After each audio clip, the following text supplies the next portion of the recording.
కానీ మాధవలత గారు నిజంగా మీరు అన్నట్టు తెలుగు వాళ్ళకు కూడా వచ్చే రోజుల్లో అవకాశాలు ఎక్కువగా ఉంటాయని మనం ఆశిద్దాము. ఎందుకంటే డబ్బులు తక్కువ ఇచ్చినా క్యారెక్టర్లు ఉండాలి, రోజు పని ఉండాలని కోరుకుంటున్నారు. ఏదైతే అసోసియేషన్ వాళ్ళు కూడా మీరు అన్నట్టు మొన్న ఎలక్షన్స్లో విన్ అవ్వడం, వాళ్ళు కూడా ఇప్పుడున్న తెలుగు ఆర్టిస్టులకి న్యాయం జరిగేలా కూడా చూస్తున్నట్లు మనం చూస్తూ ఉన్నాం. చూద్దాం మాధవి గారు. కానీ జనాలు మనుషుల్ని చూస్తూ ఉంటారు, ఎంతోమంది మనుషుల్ని మీరు చూసింటారు. లైఫ్ గురించి చెప్పాలంటే ఏం చెప్తారండి? ఏం లేదండి, ఎవరికి ఏం కావాలన్నది ఫస్ట్ ఇది ఉండాలి, ఆలోచన ఉండాలి. నేను హ్యాపీగా చేయగలుగుతా, ఇదైతే నాకు కష్టంగా ఉంది, ఇది నేను చేయలేను అన్నప్పుడు మీరు డిసైడ్ అయిపోండి. మీరు చేసేది హ్యాపీగా చేసుకోండి. ఒకరి మీద డిపెండ్ అయిపోయి ఒకరిని బాధ పెడుతూ నేను సర్లే నాకైతే నడుస్తుంది కదా, నాకు ఎక్కడి నుంచో వస్తుంది కదా, ఇవి పక్కన పెట్టేసి నీ కష్టాన్ని నమ్ముకో. నువ్వేం చేయగలవు, నీ టాలెంట్ అంటారు కదండి, ప్రతి మనిషికి ఒక టాలెంట్ ఉంటుంది, ఒక చేయగలుగుతారు, అందరూ చేయగలుగుతారు. ఆ బద్ధకం అనేది పక్కన పెట్టేసి నువ్వేం చేయగలుగుతావు, అదో క్లారిటీ పోనీ నీకు ఒక క్లారిటీ, నీకు ఫస్ట్ ఆఫ్ ఆల్ ఎవరు చెప్పడం కాదు, నీకు ఒక క్లారిటీ పెట్టుకొని నువ్వు హ్యాపీగా ఉన్నావంటే కనుక అన్ని సాల్వ్.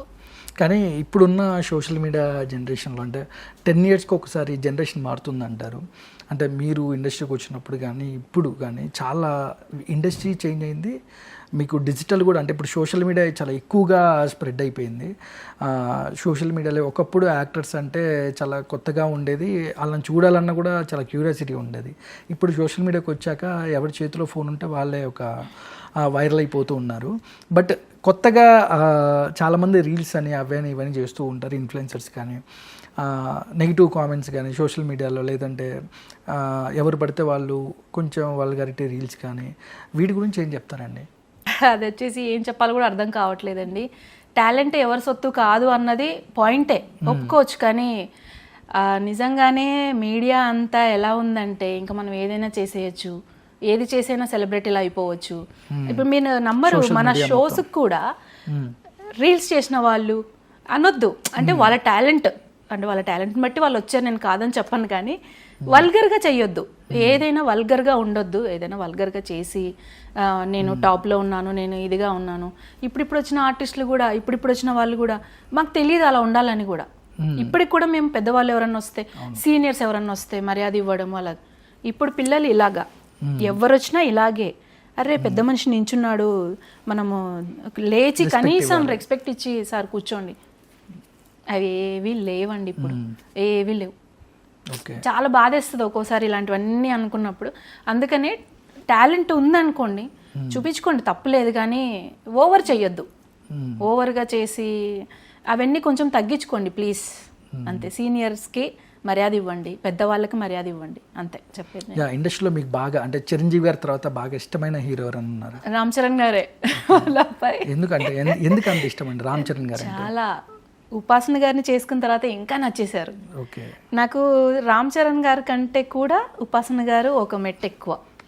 ఎందుకంటే తను చేసే సోషల్ సర్వీస్ ఇవన్నీ తను అసలు ఫీల్ అవ్వకుండా మనకు ఎలా ఉండాలి, ఇంట్లో ఒక అమ్మ ఎలా ఉండాలి, వైఫ్ ఎలా ఉండాలి, అవన్నీ తన ఛానల్లో చేసి చూపించడం కావచ్చు, చేసి కావచ్చు, అత్తయ్యకు మాటలు చెప్తూ మామయ్య గారు అంటూ చిరంజీవి గారు చుట్టూ తిరుగుతూ, అసలు ఎంత హ్యాపీ అండి, చాలా బాగా అనిపిస్తుంది.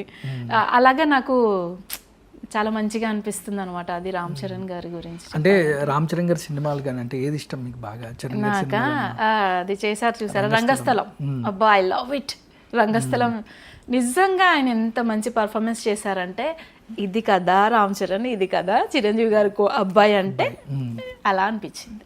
చిరంజీవి గారిని మించిపోయాడండి రామ్ చరణ్ గారు? అంటే మించిపోయేదేం ఉండదు, ఆయన గురువుని మించిన శిష్యు, అది కామన్ కదండి. అలా ఎలా అంటాము, గురువుగారే, ఎప్పుడు ఆయన ప్లేస్ ఆయనదే, ఆయన పక్కన చేర్చి పడుతూ ఉంటాయి అంతే, ఆయన లెవెల్ అక్కడే. కానీ చిరంజీవి గారి ఆరాని కంటిన్యూ చేస్తున్నాడు అనుకోవచ్చా రామ్ చరణ్ గారు?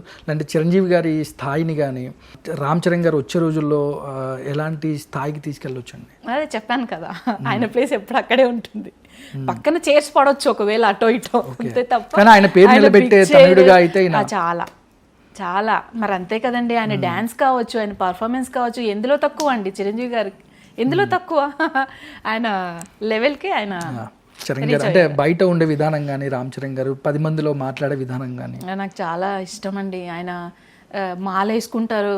అసలు ఎవరండి ఇప్పట్లో మాలేసుకొని అంత అయిపోమాల హోదాలో ఉండి కూడా, అంటే దేవుడికి సంబంధించి ఓకే యాక్సెప్ట్, కానీ అలాగా ఉండాల్సిన అవసరం లేదు కదా యాక్చువల్గా. ఎంత భక్తి, ఎంత అన్ని కరెక్ట్గా అన్నీ నాకైతే చాలా నచ్చుతారండి. ఆ ఫ్యామిలీ అంతా చాలా బాగా నచ్చుతారు. I love it. Okay, finally Chiranjeevi గారికి అంటే మీరు మీ తరపున బాస్ మెగాస్టార్ చిరంజీవి గారికి మీరు అంటే విష్ చెప్పాలంటే విశేష ఆయన birthday Vishesh. Sir, many many happy returns of the day. ఇలాంటి బర్త్డేస్ మీరు బోల్డ్ అని చెప్పుకోవాలని మనస్ఫూర్తిగా కోరుకుంటున్నాను sir. Me Madhavi by chance ఉంటే కనుక నాకు మీ గర్ల్ ఫ్రెండ్గా కానీ వైఫ్గా కానీ ఒక క్యారెక్టర్ ఇవ్వండి సార్. అది కామెడీ అయినా సరే నేను చేస్తాను, 1 బిట్ అయినా చాలు, మీతో చాలని నాకు హ్యాపీ. ఇలాగే చెప్పేస్తాను నేను. అలాగే ఈ కార్యక్రమంలో చిరంజీవి గారి గురించి బోలెడు విషయాలు చెప్పారు. ఫైనల్లీ మీరు ఇంకా మంచి మంచి సీరియల్స్ చేయాలి, మంచి మంచి మూవీస్ కూడా చేయాలి. ఎలాగో చిరంజీవి గారి సినిమాలో కూడా ఏదో క్యారెక్టర్, ఆయన వచ్చే సినిమాలో ఏదో క్యారెక్టర్ చేయాలని మనస్ఫూర్తిగా కోరుకుంటున్నాం మాధవి గారు. థ్యాంక్ యూ అండి, thank you so much. Thank you so much. చాలా చాలా హ్యాపీగా ఉందండి ఇలా నన్ను పిలిచి ఇంటర్వ్యూ. చిరంజీవి గారి గురించి మీరు అంటే ఆయన గురించి మనం మాట్లాడేంత ఇది కాదు కదా, బట్ నాకు చాలా హ్యాపీ అనిపించింది. ఇదే ఛాన్స్ అనిపించింది. ఇంకా ఏదో ఒకటి మనం చెప్పాలి కదా, మన మనసులో ఉన్నది ఎలా తెలుస్తుంది ఆయనకు. మీరు అలాంటి బర్త్డేస్ మీరు బోల్డ్ అని చెప్పుకోవాలని మనస్ఫూర్తిగా కోరుకుంటే ఇంకోసారి once again happy birthday sir. చూసారుగా మాధవిలత గారు చిరంజీవి గారి మీద అభిమానంతో ఎన్ని విషయాలు మనతో పంచుకున్నారో. ఇంకో గెస్ట్తో కూడా మళ్ళీ కలుద్దాం. This is Manohar royal signing off.